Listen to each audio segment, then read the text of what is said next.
Welcome back to another edition of the Saturday to Sunday Football Podcast. I am Paul Perdichizzi, and thank you for joining me as always. Day 2 of the NFL Combine is in the books.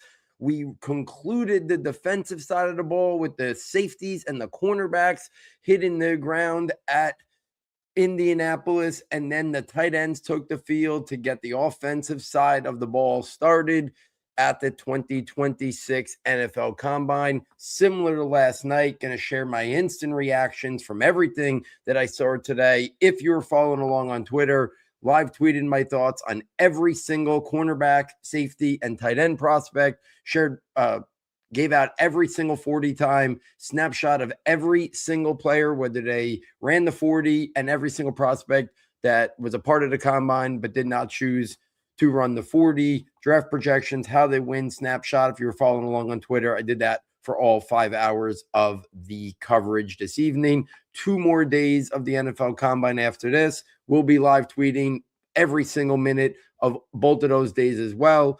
Also have recap podcasts every single night in addition to the all-day tweeting. So let's jump right in. I'm not going to go in the order in which they performed at the Combine. I'm going to start with the offensive side of the ball. We focus a little bit more attention here on the offensive side of the ball. We'll get to the DBs. The safeties stole the show today, just like the linebackers did yesterday. But let's start at the linebacker position. The 2 big names that were supposed to really dominate the tight end group in terms of their athletic testing, they lived up to the billing and then some. We're talking about top 20 prospect in this class, Kenyon Sadiq out of Oregon. He started his day with the jumps and then continued it with the 40. He had a 43.5 vertical jump and an 11 broad. Those are elite level numbers. And then when he ran his 40 time, his official 40 time was a 4.39. That is better than Vernon Davis. That it is better than Evan Ingram. It is the best tight end number that we have ever seen at the Combine. We know he is an elite mover, elite speed. I think Evan Ingram is actually the perfect comp. Take out of it, Evan Ingram has had a little bit of an up and down career in the NFL. There's been moments that he's looked really good, maybe never fulfilled that potential. But when you compare them as prospects, when you compare their size, their frame, I do think Evan Ingram is the prototype in terms of who Kenyon Sadiq should be compared to. That doesn't mean he's not going to have a better career than Evan Ingram. Hopefully he has a career like we've seen Brock Bowers get off to a start. And last year we saw Colston Loveland and Tyler Warren do such great things. But I do think as a prospect, he profiles more like Evan Ingram did that year coming out, like more like Dalton Kincaid did. But Sadiq's a better athlete. He's more on that Evan Ingram level athlete. So he needed to do this. This was him checking boxes and even being a little bit more athletic than maybe people gave him credit for. But I think he's going somewhere in that top 15, top 20 picks. He's going to have to get put in a situation where they know how to maximize his talents, make sure they don't ask him to do things. The Giants wasted some of Evan Ingram's best years trying to make him more of an inline guy and make him more of a blocker rather than maximize what he brought to the table as an athlete and as a pass catcher. So I hope wherever Sadiq ends up, he's in a situation where they know who he is, what he's not, and really focus and hone it that he could provide, and they utilize it to the best of his abilities and to the best abilities of the team. The other tight end who came into the day maybe around 3, round 4 grade, but I think now has solidified his status as potentially the tight end 2 in this class and a day 2 prospect is Eli Stowers out of Vanderbilt. We knew he was a pass catching type tight end. He came in at 6'3" and 239 pounds. He had a 45.5 vertical and an 11.3 broad jump. Those are insane numbers for any position. For it to be a tight end is staggering. Then his 40 time official was a 4.51. So Sadiq and Stowers stole the show at the tight end position. Sadiq's going round 1. Stowers is going somewhere on day 2. For you dynasty people, they're going to be the first 2 tight ends taken. I don't even think that's a consideration.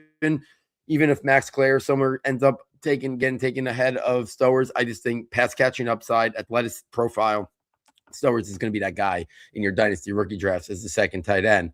But to me, those were the clear two winners of the tight end group.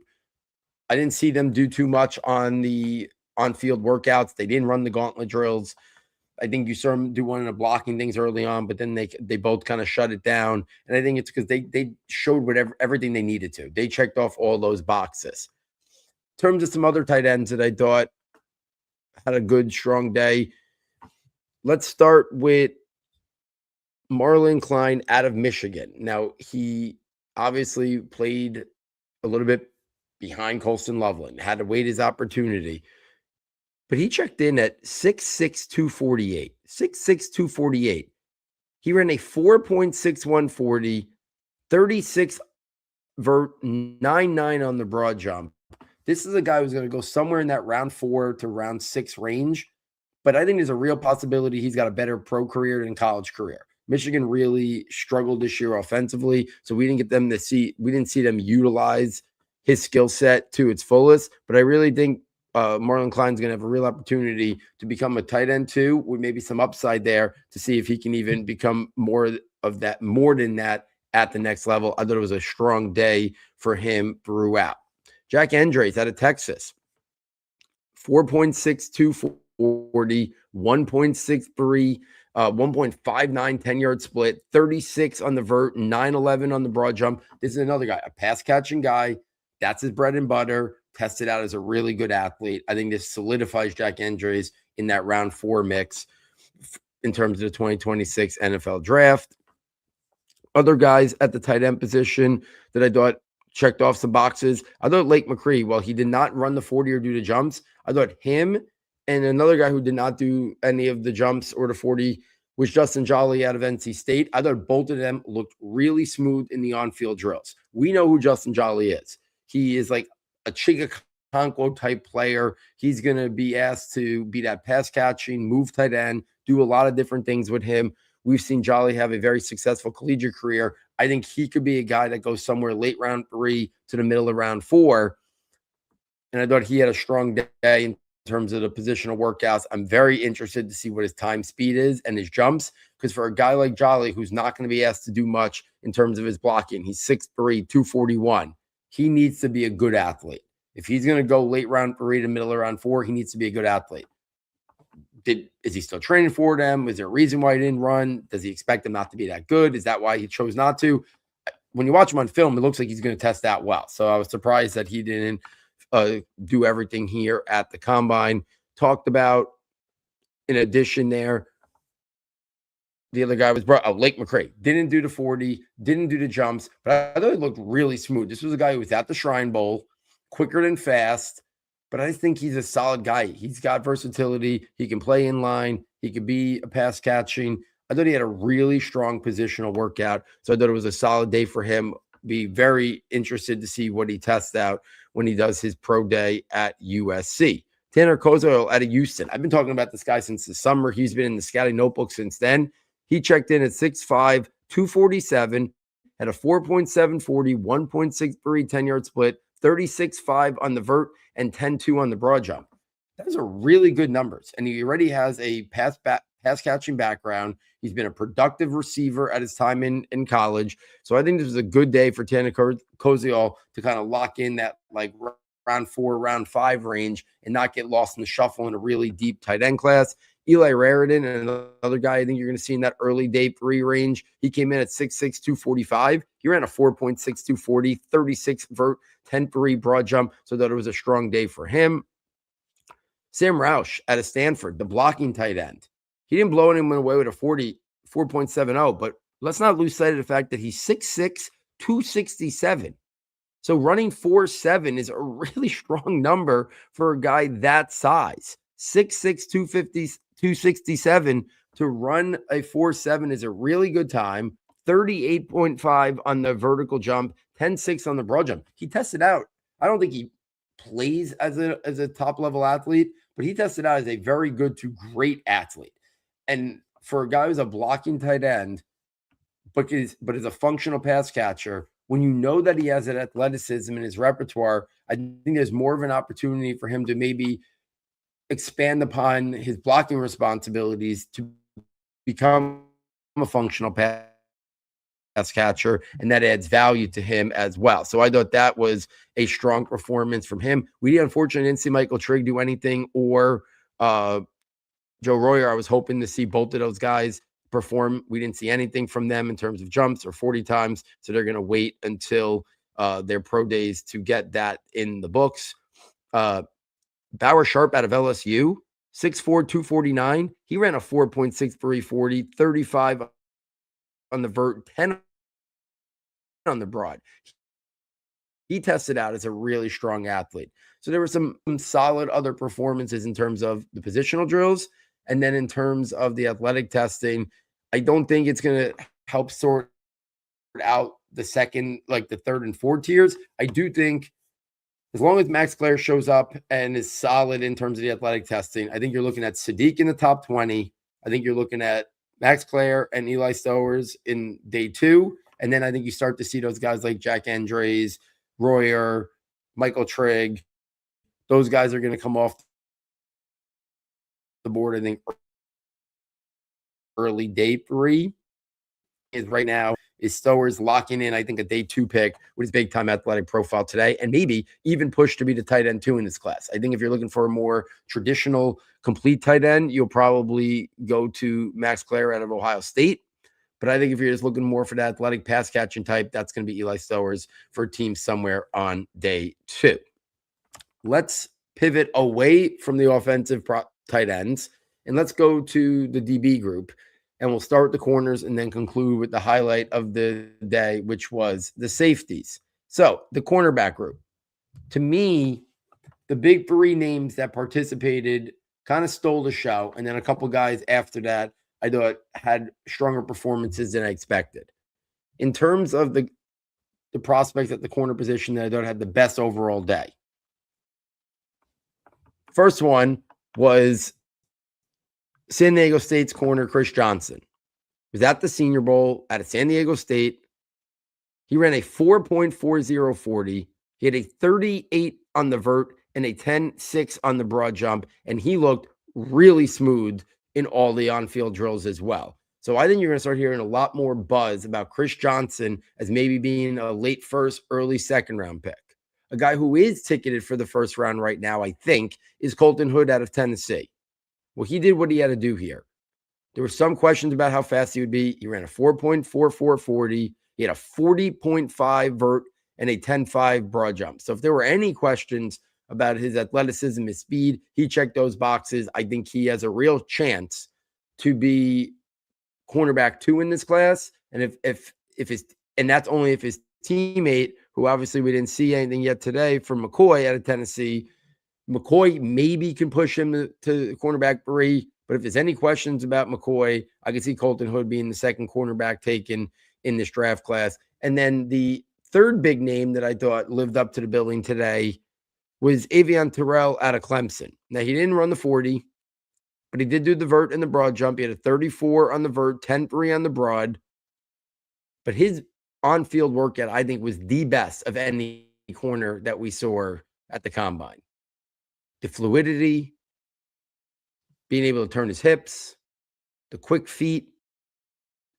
I thought it was a really strong day for Avion Terrell. I think he's going to come off the board in that late round 1. I think those 3 guys stole the show. We didn't see anything from the top 2 cornerbacks, unfortunately. I talked about McCoy out of Tennessee, still recovering, still not ready. I was a little disappointed that we didn't see anything from Mansour Delane. I thought even if he wasn't going to run the 40, I thought maybe we'd see the jumps. And if not any of the athletic testing, I thought we were definitely going to see the on-field drills. He chose not to do it. So that was a little bit disappointing. We have to wait to his pro day. One guy who really helped their course there today was Tacario Davis, formerly of Arizona, now out of Washington. 6'4", 194. He ran a 4.10.3 on the broad jump. Outstanding numbers for a guy who once upon a time was maybe looked at as a first-round pick. I think he's now put himself in position to be early day three. And if he keeps this momentum going, I wouldn't even be stunned if he sneaks into the back end of the top 100, but I'll say early day three right now. There was a really strong performance from him, good fluidity for Georgia. 6'1", 196. He surprised everybody running a 4.3840 time. Just making sure that was the official 4.3840 time, 37.5 on the vert, 10.4 on the broad jump. Unbelievable athletic testing. Looked good in the drills. I think this was one of the biggest rise prospects in the ticket into the top 40 or top 50 picks. I think Everett helped his cause the most, and Davis, I just talked about out of Washington, were the two guys that helped their cause the most from what we saw there. But there were other guys. Turiano Pride Jr. out of Missouri, a 4.3240, 37.5 vert, 10.8 on the broad jump. People are going to be going back and watching his film to see, did this type of athletic testing show up on film? Did they miss it? Is there more to him? I thought the on-field workout for him was a little shaky, a little bit up and down, but that athletic testing is going to send people back to the film to kind of check on him and just watch him a little bit closer. D'Angelo Ponce out of Indiana. We know he's undersized, 5'9", 182. He had a 43.5 vertical jump.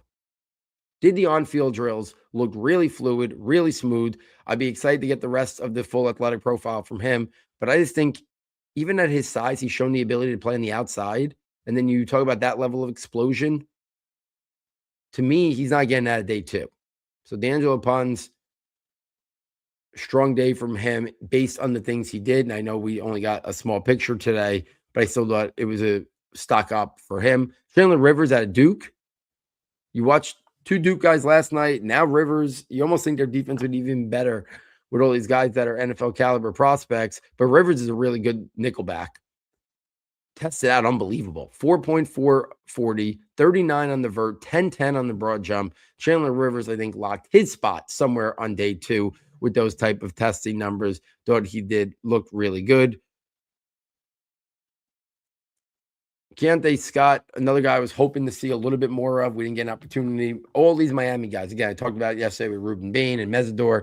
These guys are just all waiting for their pro day. Their season went long, but it'll be exciting to see Keontae Scott when he gets an opportunity to do his pre-draft process, because I do think he will test out as a good athlete. You'll see him come off the board somewhere in round 3. I think those were the guys that probably – and then one other guy, Latrell McCutcheon Sr., came in at 6'2", 191. He ran a 4.4340 with a 38.5 vertical and a 10.11 broad jump. So really, really strong numbers for him. I thought it was a good day for him. And then Will Lee out of Texas A&M, 6'1", 189, 4.5240, but he had a 42 vert and an 11 broad jump. So unbelievable testing numbers there. So I can go up and down. The jumps, the 40s, corners tested out really well, but it wasn't even the best DB group of the day. So let's pivot to the headliners of the day, and that was his safety class. Collectively, we didn't even have Caleb Downs do anything, but collectively, the performance that the safeties put on was true. You had a safety that would go under 4.5. It was unbelievable. And you were totally okay with a safety going 4.6, 4.55. Now you're getting guys that it's up and down. Like I can go through and talk about 15 names if I wanted to at the safety position. But let's talk about some of the ones that stood out the most. Bud Clark was going somewhere on day 2, had a tremendous Senior Bowl, great ball production. He tested out as a big-time athlete. I thought he was going to be a good athlete. I wasn't expecting 4.4140, 38 on the vert, 10.7 on the broad on the broad round 2 on air. That's AJ Halsey out of LSU. 5'11", 215. 4.52 is a good time for a player like him. I think that's where times people lose sight of things when these guys run so fast. Jelon Kilgore out of South Carolina. This guy's going to be a starting nickel. Darren Jeremiah was saying he thinks he's plug and play. You don't see that too often with corners, especially taking on day 2. But I think that speaks volumes on Kilgore's game. 4.440, 37 on the vert, 10-10 on the broad jump. I thought he was originally like a round 3, round 4 guy. I think he's stock up now. He's not getting out of day 2. And I think round 2 is even a possibility.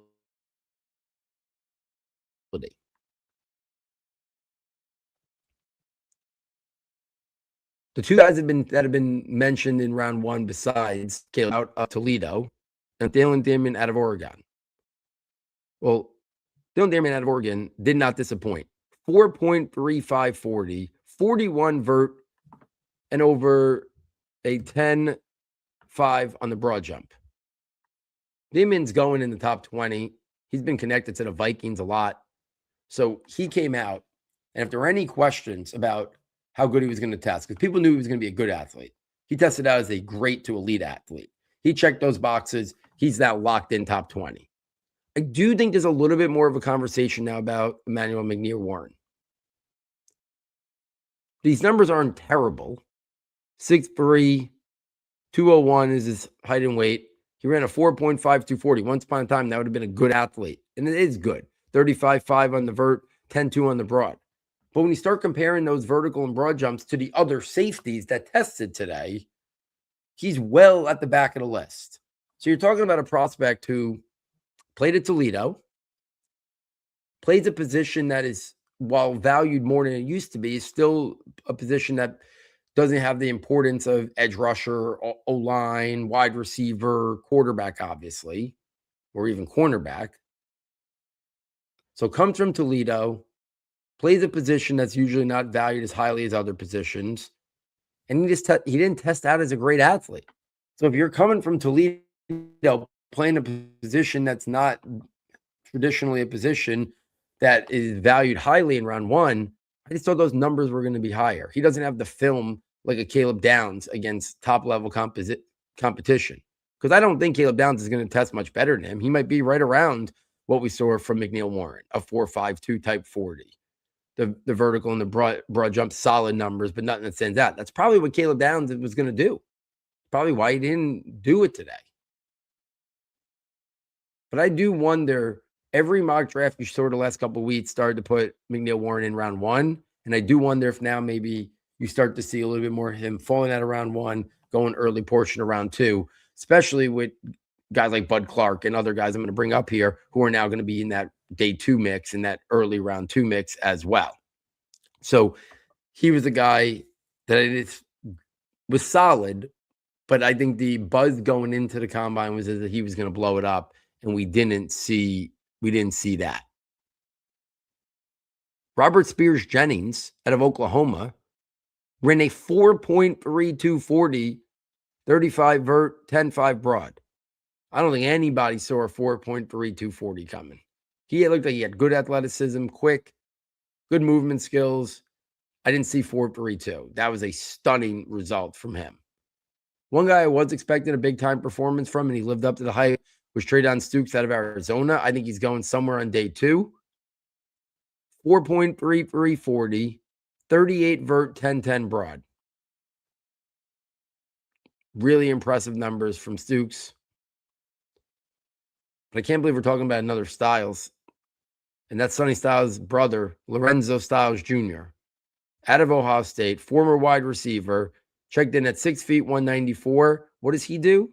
He goes and runs a 4.2740, adds in a 39-inch vert as well.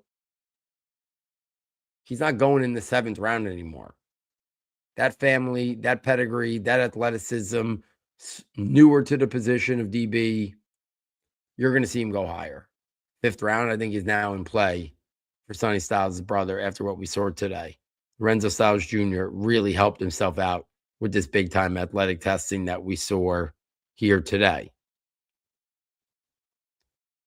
BJ Payne out of Kansas State, 4.40, 35 vert, 10.7 broad jump. Thought he looked really good in the on-field drills as well. So those are the biggest safeties that helped their cause today. But if you just look up the safety numbers, it's just unbelievable. 4.41, 4.41, 4.4, 4.48, 4.4, 4.47, 4.32, 4.33, 4.27, 4.35. Those numbers are insane. It used to be you maybe had one or two guys get those numbers. I just rattled off like 12 names. So it shows the evolving nature of prospects, of testing. These guys are becoming better and better athletes, which is a lot of fun, especially for the combine, and just opens up the field. This is on air. They were joking around. If you're a free agent safety, not ideal, because this safety class is unbelievable.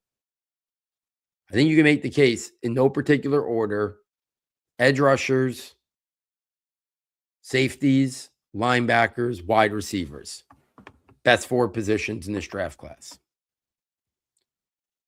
And honestly, I think you can move the order a lot. Somebody wants to say the safety class is the best in the whole class. I think you can make a valid argument with how many good players are going to be taken in round 2. Same thing with the linebackers last night. I know the edge position is the sexier position, but I think that highly of the safety group, the linebacker group, they're right in the mix. We'll see the wide receivers tomorrow. But this was a really fun day. I didn't think it could live up to the hype of day one. Day one, while the D tackles were kind of ho-hum, the edge rushers were good, and then the linebackers were amazing. Today, the cornerbacks were good. The safeties were unbelievable. And then the tight ends gave us 2 freak shows in terms of Sadiq and Stowers, and then a couple other guys really surprised and tested out as really good athletes as well. So it was a good day 2 of the NFL Combine. If you're enjoying this content, please get over to the website, SS Football, fastest and easiest way to get there. Check out our premium content tab for $9.99. You get all 3 premium notebooks for one price, $9.99 for all of them. You get the scouting notebook, you get the rankings notebook, and then in April, you get the draft projections notebook. It's the best way to support the show. It helps us continue to do what we do here. $9.99, you get access to it all. So much information in there for draft fans, for dynasty fans. Hopefully you consider purchasing it. If you bought it in the past, hopefully you consider getting it again. If you're new to S2S, hopefully you consider buying it. If you've been a long-time listener but never purchased it, we hope you consider purchasing it as well. It really does help us continue to do what we do here. Day 3 tomorrow, we get all the offensive skill players out there. Quarterbacks, running backs, wide receivers. Then we can even start to paint the picture a little bit better for Dynasty. I know a lot of the listeners are into Dynasty. I did put out on Twitter tonight where my tiers for tight ends would be if we're just talking like a Dynasty rookie draft, not the exclusive S tiers where I start taking draft capital and draft stock and film and vows, all that. Just based on Dynasty, I put out a tweet tonight just kind of saying like how the tiers would look. It was Sadiq in his own tiers. It was Stowers in his own tiers. But then I had who would make up that tier 3 and tier 4 if we're talking Dynasty rookie drafts. So I put that up on Twitter. I'll definitely circle back on that tomorrow as well. I'll probably do the same thing for the quarterbacks, the running backs, and the wide receivers, just to kind of see where we're at in terms of Dynasty rookie drafts, getting an early vibe post-combine based on, using the combine as a point of emphasis to help us sort some tiers, break some ties, to know that we have checked some boxes off for individual players. So day 2 is great. Looking forward to a really fun marathon day 3 with all the quarterbacks, running backs, and wide receivers.